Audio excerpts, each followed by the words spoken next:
Oke teman-teman, balik lagi bersama saya Rivaldi Sendol. Dan kali ini saya akan memberikan sebuah materi mengenai multimedia, dikhususkan untuk materi kelas 12 multimedia.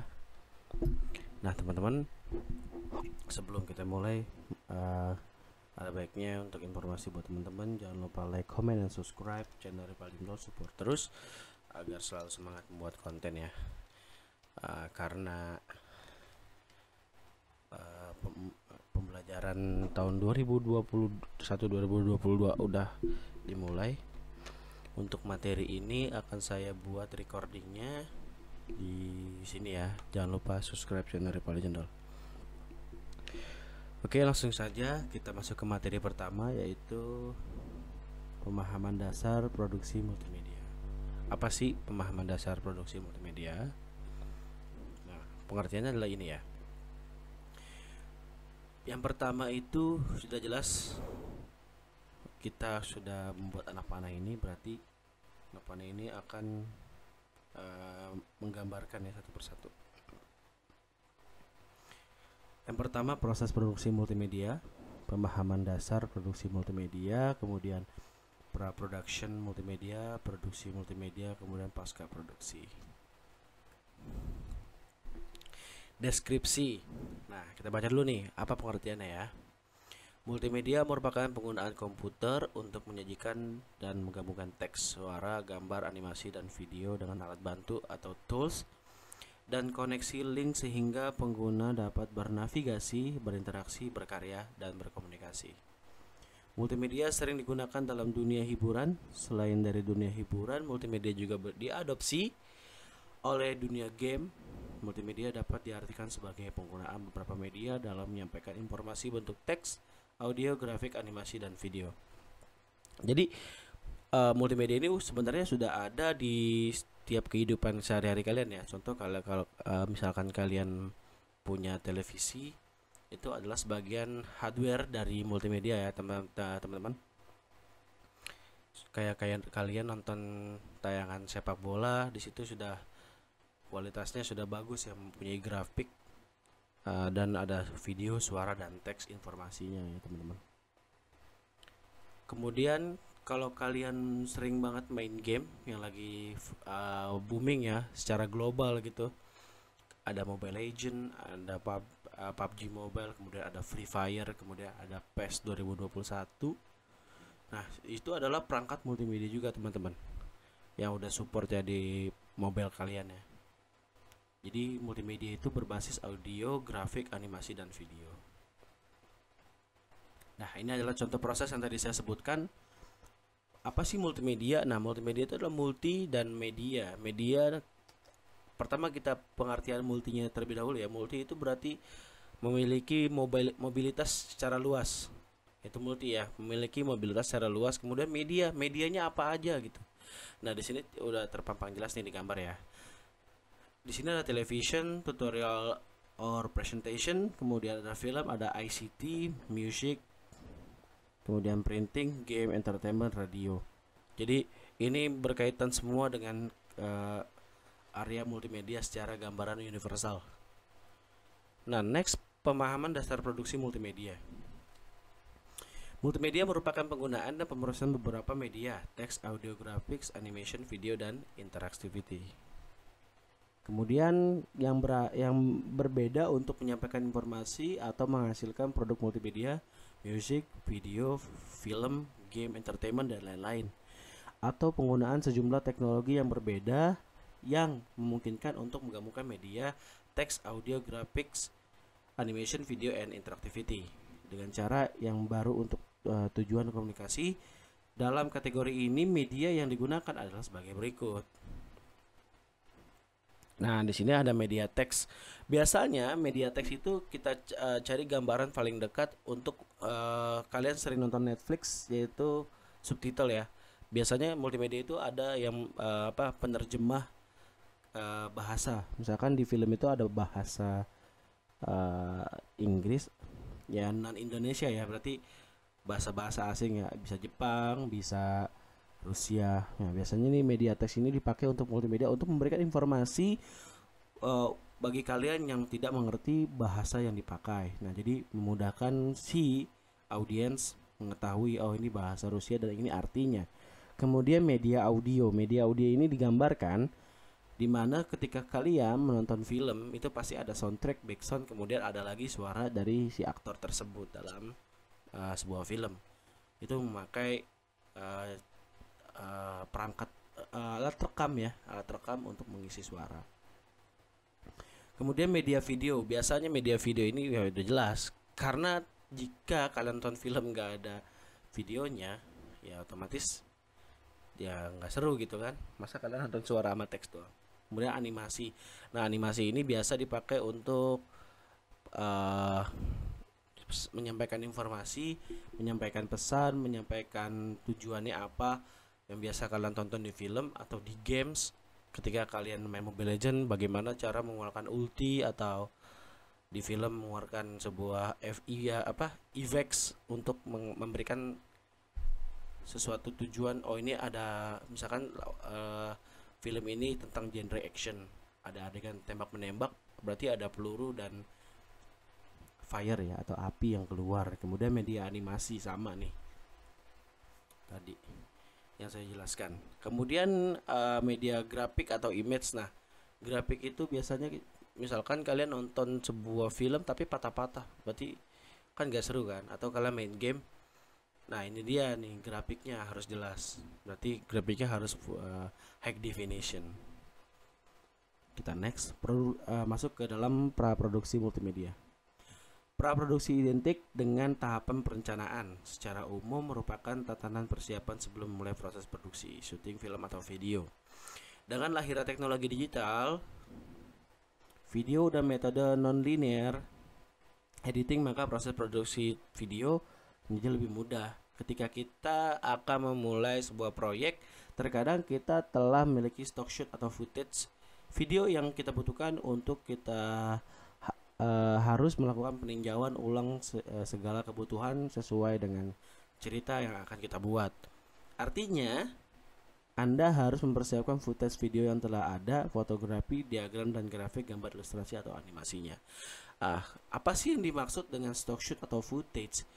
Stock shoot atau footage itu bahan-bahan ya, teman-teman. Nanti kita jelaskan, ini akan masuk ke dalam sebuah materi storyboard yang nanti di belakang ada. Kita next aja dulu. Nah, sebelum kita membuat sebuah film atau iklan atau video yang kita ingin buat, kita harus mempunyai ini dulu nih: sinopsis, treatment, storyboard, terus ada shooting script. Kita masuk ke sinopsis.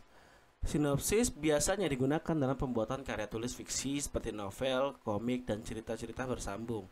Selain dalam karya tulis, sinopsis juga biasa digunakan dalam produksi film layar lebar atau film-film serial. Dalam istilah yang sederhana, sinopsis berarti ringkasan cerita yang digunakan untuk menyampaikan pesan secara singkat dari sebuah karya tulis maupun film. Nah, jadi sinopsis ini sebenarnya adalah sebuah alur cerita yang dibuat singkat dan dirangkum gitu.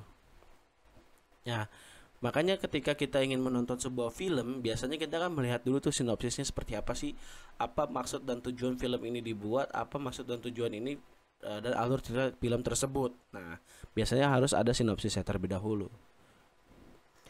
Treatment, selain memberikan gambaran yang lebih mendetail dan tidak tematis, treatment memberikan gambaran yang lebih deskriptif dari tema yang akan divideokan. Apabila sinopsis memberikan ringkasan cerita yang sangat singkat, treatment memberikan gambaran deskriptif tentang alur cerita yang akan divideokan. Video treatment dimulai dari awal kemunculan gambar sampai akhir cerita yang diceritakan secara kronologis. Nah, ini menyambung dari materi yang tadi membahas tentang stock shoot atau footage ya. Di sini kita langsung saja membahas ini karena berkaitan storyboard. Storyboard digunakan untuk mendeskripsikan rangkaian peristiwa yang akan direkam dalam video.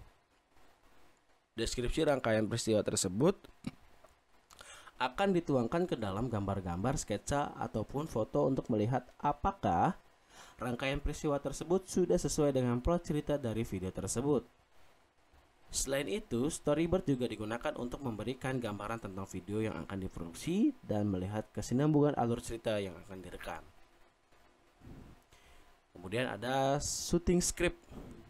Apa sih shooting script? Nah, shooting script digunakan sebagai panduan produksi di lapangan. Panduan ini berguna untuk seluruh tim produksi yang sedang melakukan pengambilan gambar video.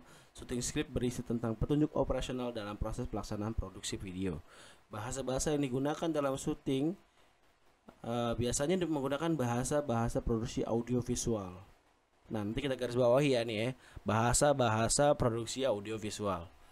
Kegunaan membuat syuting script secara detail diperlukan pemahaman tentang bahasa-bahasa pengambilan gambar dalam produksi video. Bahasa-bahasa tersebut merupakan bahasa pengambilan gambar yang berguna untuk mendetailkan tipe pengambilan gambar di dalam syuting video script.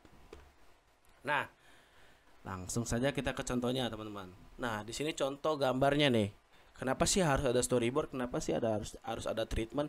Kenapa sih harus ada shooting script? Nah, biasanya kalau kita syuting ini adalah udah final dalam proses praproduksinya teman-teman.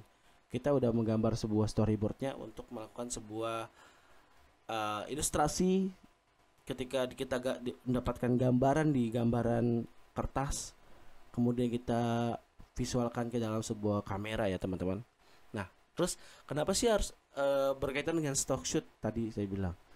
Nah, stock shoot itu adalah bahan-bahan yang kalian rekam sesuai dengan alur cerita di sini. Nih, ini adalah bahan mentahnya ya teman-teman ya.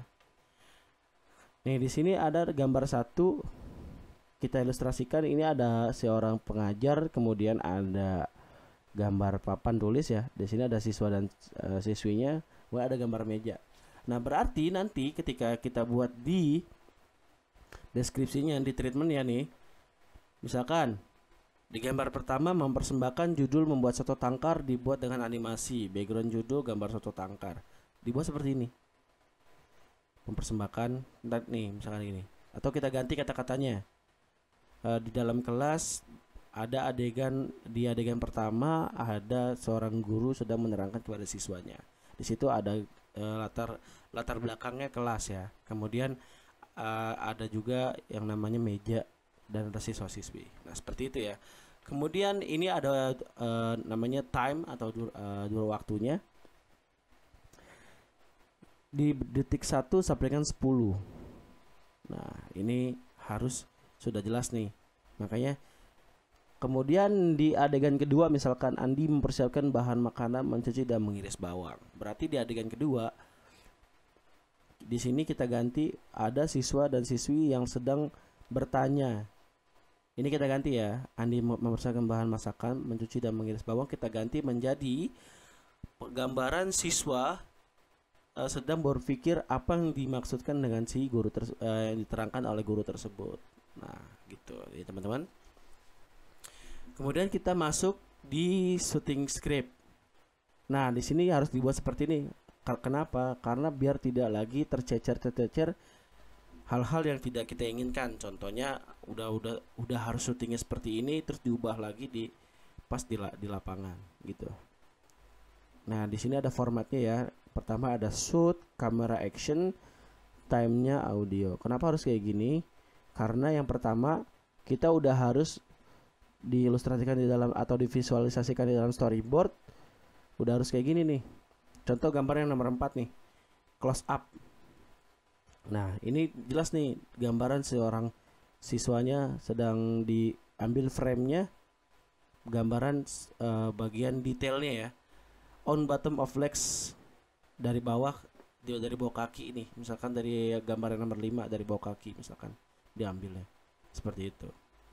Kemudian harus memiliki durasi dalam pengambilan gambarnya tuh 3 second, harus diberikan durasinya, sebab biar nanti dalam proses editingnya tidak memotong-motong lagi footage yang ada gitu. Misalkan kalian udah diharuskan tuh 3 second tapi dibuatnya 10 second, maka ada pengurangan durasi di situ nantinya. Oke. Mudah-mudahan cukup jelas ya teman-teman untuk materi yang pertama ini. Semoga bermanfaat buat teman-teman semua. Jika kalian masih bingung, silahkan tanya di kolom komentar. Dan jangan lupa support terus channel Rival dan Jendol untuk selalu bikin konten biar bermanfaat. Nah, ini adalah konten nanti buat pembelajaran juga ya teman-teman. Ya, kita sama-sama belajar. Kalau ada yang salah mau dikoreksi. Kalau emang kalian nggak tahu, silahkan tanya di kolom komentar. Saya akhiri. See you the next video. Thank you.